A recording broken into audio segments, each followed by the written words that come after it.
Morning, Hope Chapel. If we have not had the chance to meet one another, my name is Ben, and I have the privilege of serving as the executive pastor here. And it's an honor to be able to spend this time with you. Special welcome to those who are joining us online. Hey, before I dive into our text today, I just want to remind us of some of the things that are happening over the next few days, as this is a special time of year all across our country, but specifically at Hope Chapel. And so first off, I want to remind you that tonight we have a very special service called Blue Christmas. And so that's happening tonight in this auditorium at 6 o'clock. There's a live stream available as well. We are asking that people would pre-register because we have a number of things that are happening during that. We just want to make sure that we have all of that accounted for, but we hope that you will come back and be a part of that experience or join us online again tonight as we, go through, one of the things about Blue Christmas is it's a time for us to acknowledge our pain, to acknowledge our hurt, to acknowledge the suffering, to acknowledge the sadness and all of those things that are a part of our life, maybe even especially this year. And so I want to invite you to invite someone to join you for that service and that time of worship together as we hear from others who have found hope in the midst of suffering, hope in the midst of pain. Then this week on Christmas Eve, we are celebrating Christmas Eve together across all of our locations. We'll have an indoor service in this auditorium at 5 o'clock, and then there will be an outdoor location, Christmas Under the Stars, not outdoor location, but an outdoor service at 7 o'clock in our parking lot. We'd love to have you be a part of that.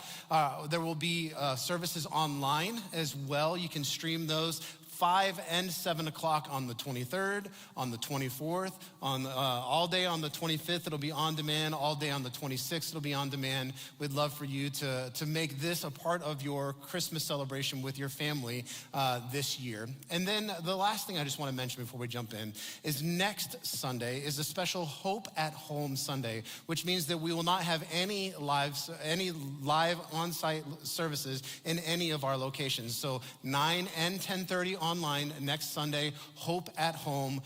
Please go, make that a part of your Sunday morning with your family, wherever you are, all across the nation. We'd love to have you join and be a part of the worship, but we will not be gathering live in-site that day. And then January 3rd, the first Sunday of January, we'll be back up 9 and 10:30 in our sanctuary. Both of those will be live streamed. We'd love to have you join us and be a part of our worship in the new year.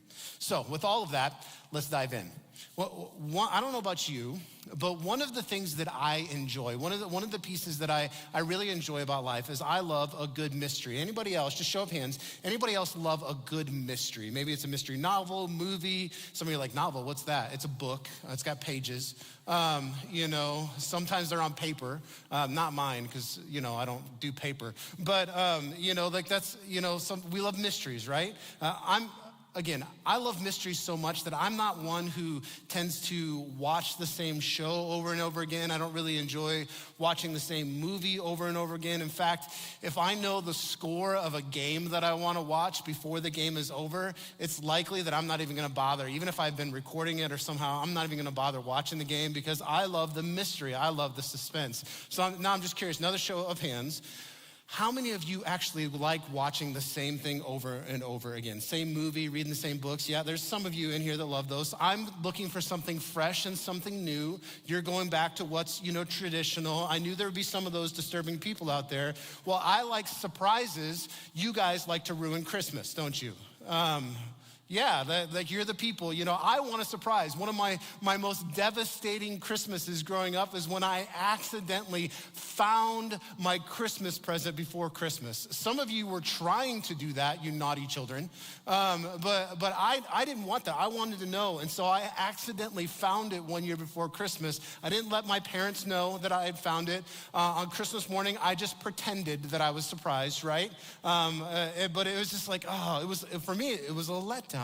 I love mystery. I love surprises. And one of the things that I love about the Christmas season is it reminds me of this idea of divine mystery, that God has things for us that are wrapped up, that we don't fully understand, that we don't see the whole picture. And wrapped within the divine mystery of Christmas is a beautiful demonstration of the love of God for us. Our text today in Matthew chapter 2 is full of this idea of mystery.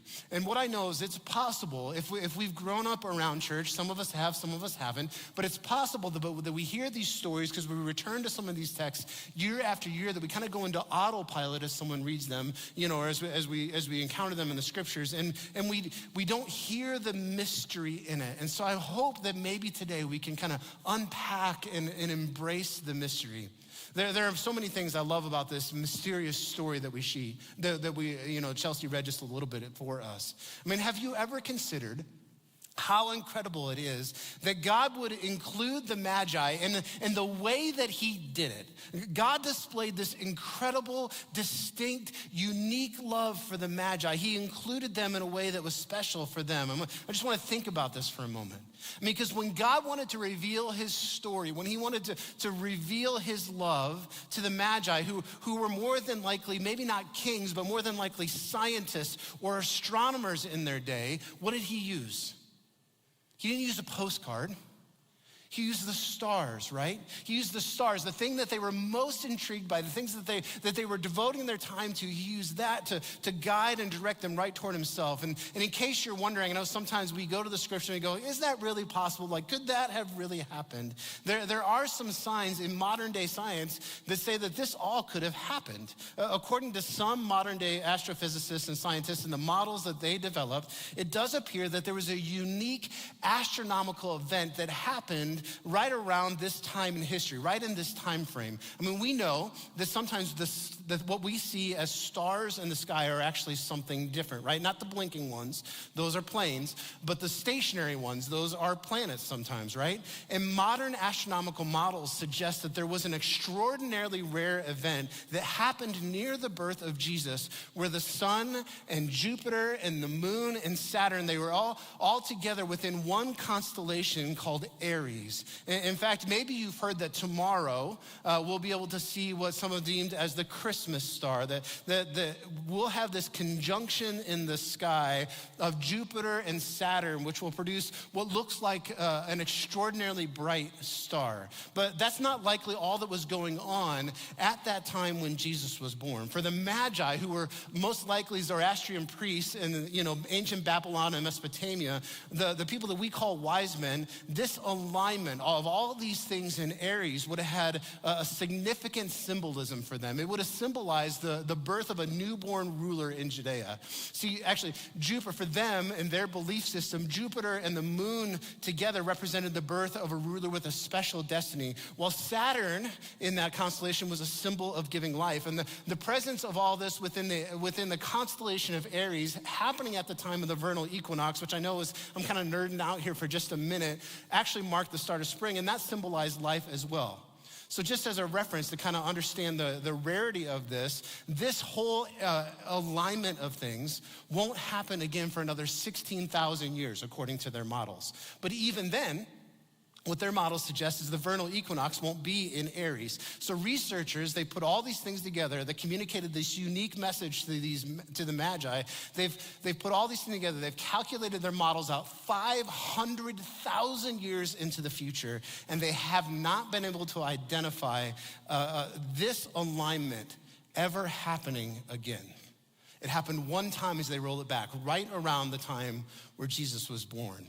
And so into the vast cosmos of space, a message was written that a very specific group of people, not everybody, just a very specific group of people, they would see it, they would recognize it, they would understand it. And the message that they received is this, is that in Judea, a new king had been born, one who would have a special destiny, a king that would give life.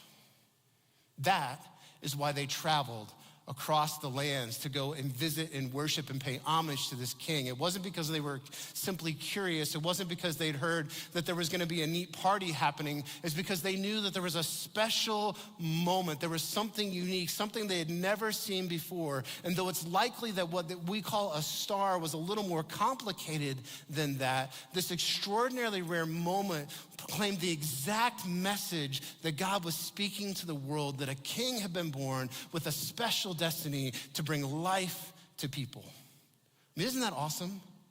That God, when he chose to share this message and he wanted to include some magi, some astronomers of the day, he didn't do it in some kind of random, obscure way. He did it in a way that was uniquely targeted to who they were. He didn't ask them to become someone they were not. They weren't Jewish. He didn't ask them to become Jewish to understand his message. He met them exactly where they were. And in revealing his arrival to the magi, God demonstrated his love and his plan for the entire world. That the loving gift of God is for everyone, no exceptions. And that's important for us as we celebrate Christmas, as we go into this Christmas week. It's important for us because, friends, that means that the loving presence of God is not just available to them once upon a time. It means that it's available to you, that this Christmas, God is present and available to you. In fact, I believe that no matter where you are in life, God is reaching out to you, not simply this Advent season, but maybe specifically today.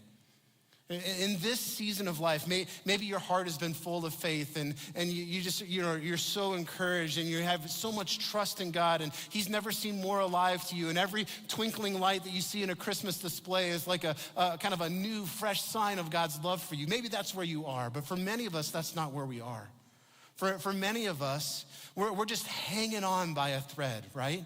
To say that it's been tough is an understatement. God, if he's there at all, he feels distant at best. He feels like he's kind of a passive observer.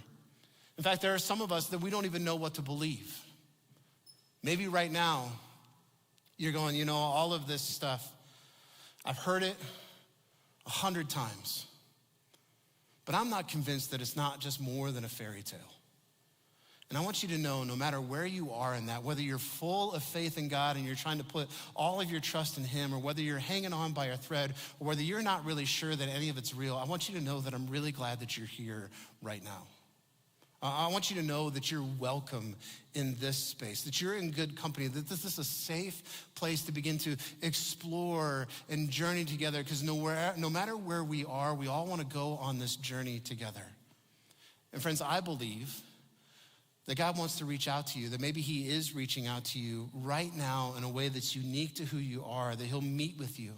Not once you have everything in order, not once you've got it all together, not once you've kind of got your faith put together, but in the middle of your mess, that even in this year, maybe the most imperfect year of your life, that God wants to speak to you in a special way. Because here's the truth about God.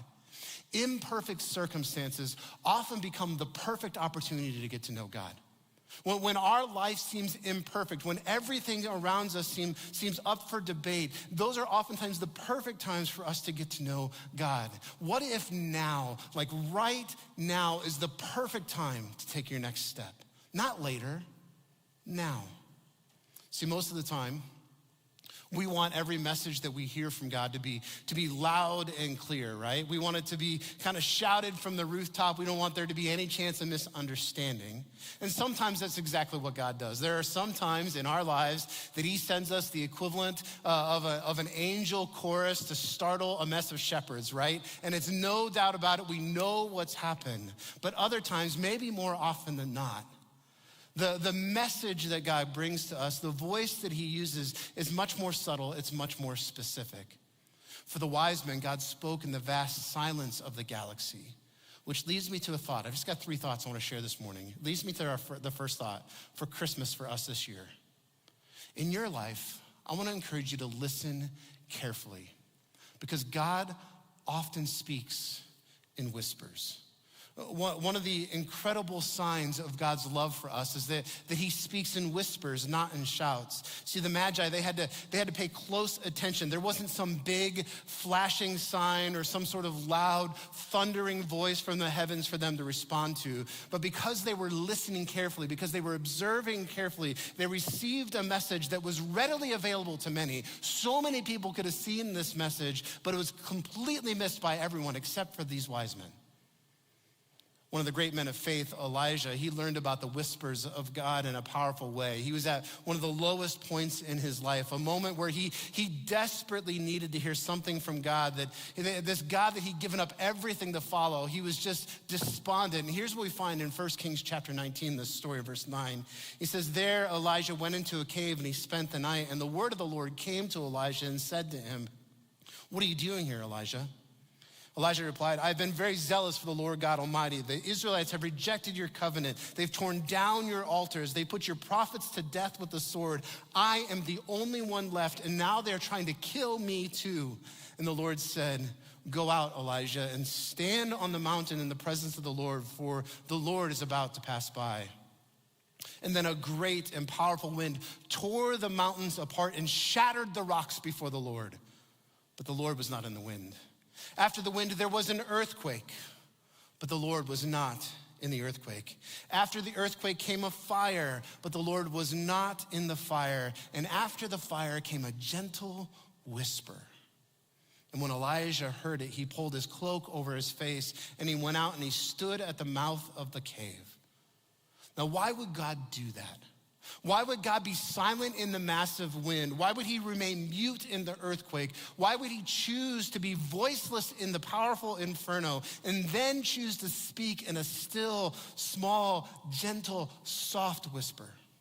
Furthermore, let's make this more personal. Why in your life would God choose a whisper over a shout? I mean, isn't a loud voice, isn't kind of raising the volume and the amplitude the perfect way to make sure you've been understood, right? Doesn't a whisper, doesn't it seem imperfect?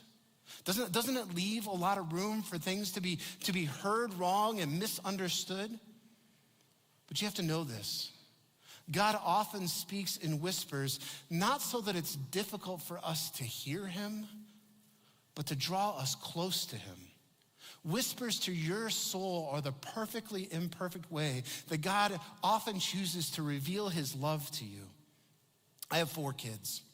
And one of my greatest desires in my life is first that they would know and love and follow Jesus. But one of my other great desires in life is that they would know without a shadow of a doubt that their father just loves them. That their father is crazy about them. That their father loves them with a love that there's just no other love that he has. It's unique for them. And though it's fun to shout out that I love them from time to time, especially to my 14-year-old as he's around his friends, because I'm a dad and dads get to embarrass their kids, right? But you know my favorite way to share that I love them? Is to wrap my arms around them, even the 14-year-old who's as big as I am, to pull them close, and just to quietly and softly let them know, if I could choose, if I lined up all of the 10-year-olds in the whole world, and I could only choose one to be my son, I'd choose you. If I could line up all of the 8-year-olds in the whole world and only one got to be my daughter, I'm so glad God chose you. I love you so much. I tell them with a whisper, where they know that it's not some sort of generic proclamation, that it's specific, that it's personal just for them. And God's gonna whisper his love to you. And maybe it'll be on the side of a mountain. Maybe it'll be as you're looking in the stars at night. Maybe it'll be a thought that just kind of appears to simply drop into your brain as you're driving to work this week. But we have to quiet ourselves in the midst of all the noise and listen carefully, because as Mark Batterson wrote, God often speaks loudest when we're the quietest. Part of the present mystery of God is the way that he draws us near through whispers. But like the wise men, when God gives us a message and sends us this message, it's rarely ever intended for us to just simply sit still and do nothing with it. Instead, what God often does is he meets us where we are, and then he invites us to journey with him and to follow him into a new place of living and understanding. For the wise men, what that meant is that they had a journey to see King Herod before they ever reached their hoped-for destination. It meant following. It meant doing something that was unknown, unexpected, even when they didn't understand the whole story, which is helpful for us too. Because I think this Christmas we have to remember that in our lives we have to follow closely. We not only have to listen carefully, we have to follow closely, because God often only shows us the next steps, not the whole journey. Back in the beginning of the Bible, when God was establishing his covenant between himself and humanity, he invited a man named Abram to follow him. And here's the invitation that God gave to Abram. It's in Genesis chapter 12, verse 1. It says, "The Lord said to Abram, go out from your land and your relatives and your father's house to the land that I will show you." And saying yes to that invitation, Abram embarked on a journey that took he and his family over 1,100 miles on foot. And it's not clear exactly how long it took for them to make that journey, but we know that they stopped at no fewer than 17 different locations along the way. Now, doesn't this seem to you, it seems to me, like maybe a really imperfect way for God to lead Abram? I mean, why wouldn't God give Abram clear directions? Why wouldn't he lay out a map for him? I mean, if God could do anything, why wouldn't Abram open up his sack one day and see a GPS, a prehistoric GPS in there? I mean, what if Abram went the wrong way? What if Abram made the wrong turn? I mean, isn't it possible that Abram could have messed the whole thing up, that he could have derailed all of God's plans, that he could have just kind of put the whole thing on hold? I like to imagine that Abram lived life with this sense of holy adventure, that every day when his feet hit the dirt, he said, all right, God, I want you to direct these feet today, wherever you want to take them. Do they need to stay here? Do we need to go someplace on ahead? Do we need to go someplace we've already been? And some days they settled into where they were and they stayed there for a few more days. And other days when he got the clarity from God, or at least a prompting from God, they packed up everything they had, all of their tents, and they followed the promptings of God. And the legacy of Abram's life for us of faith today is that when God asked, Abram said yes, even when he didn't have all of the details. Oftentimes, God only shows us the next steps. He doesn't show us the whole journey. And I bet you've experienced that. I know I have. That more times than I can count, God has asked us to take steps forward in faith today that it would only make sense when we viewed them through the rearview mirror of tomorrow, if they make sense even then. Sometimes God asks us to be generous when it seems like we barely have enough to get by and pay the bills as we have them and as we know them. Sometimes God nudges us to start something before we have any idea of how to carry it on to completion. Sometimes God asks us to be the one who will extend a hand of relational reconciliation to somebody before we ever know whether they will even be open to the invitation or not. Why would God do that? Why would he ask us to take these risks? We have to know this. God leads us in steps, not so that it's difficult, not so that it's hard to follow him, but to teach us to trust him. Part of the intriguing mystery of God is the way that he teaches us to trust him, not through some large proclamation. He teaches us to trust him one step at a time. It may seem imperfect, but it's actually the perfectly imperfect way for God to grow us in our faith. This is a demonstration of God's unending love for us. I mean, think about it. Before we could ever graduate college, we have to complete kindergarten, right? It's a process. There are steps along the way. See, friends, like the wise men, God will speak to you. He'll meet you where you are. Like the wise men, I believe God will lead you to a new place of understanding. And like the wise men, I believe that you may find that your journey, that your path is filled with challenges and opposition. You know, I imagine for these wise men, when they journeyed to Judea and they ended up at the doorstep of King Herod, before they were getting there, I like to imagine the conversation that they were having with one another. And I imagine that they expected that maybe they'd be late to an incredible party, that there would be this feast and this celebration going on, that this would have been like the ultimate gender reveal party, right? And yet when they get there, what do they find? They don't find a party, they don't find a celebration. Instead, they find Herod, and he is this greatly disturbed and greatly jealous king. Enough so that he's so disturbed and jealous enough that when they're warned in a dream that even though the king ordered them to come back to him and tell him what they discovered, they decided to go the scenic route home. Friends, we have to listen carefully because God often speaks in whispers. We have to follow closely because God often only shows us the next step. But there's one last thing that we have to remember this Christmas. We have to trust faithfully because God renews us even when the journey is difficult and disappointing. It's not always going to end up or go like you thought it would. In fact, there are gonna be times in life where it's gonna feel like all of the world's resources and forces are stacked against you. When you look at the circumstances of your life, they may feel as imperfect as you could possibly imagine for God to be in the middle of that. And yet that is exactly the situation into which Jesus was born. Herod only pretended to want to worship. He said, hey, let me know where this newborn child is so I can go and worship him too, right? But we know that wasn't authentic. We know that wasn't genuine. Herod didn't want to worship the child. He wanted to exterminate the child. And when the Magi, heard this prompting of God and returned home another way, what they did is they actually neglected Herod the opportunity to know the identity and the location of this child. And so what did Herod do? He ordered infanticide, right? Untold numbers of children were murdered in cold blood out of evil's pursuit of Jesus.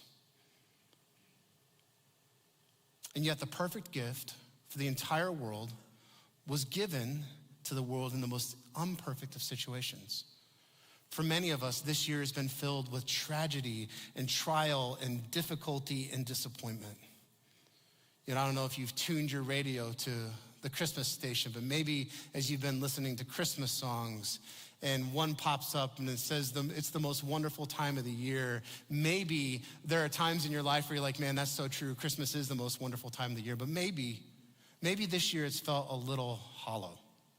Or maybe it's not felt hollow. Maybe when you hear a song like that, especially if you're a parent, you felt like that's just this another burden that's been placed upon your shoulders. And now you have to go in the midst of all this stuff, try and figure out how to make it the most wonderful time of the year. And now it's an expectation and it's an obligation. It's not a celebration. And it just gets heavier and heavier and heavier.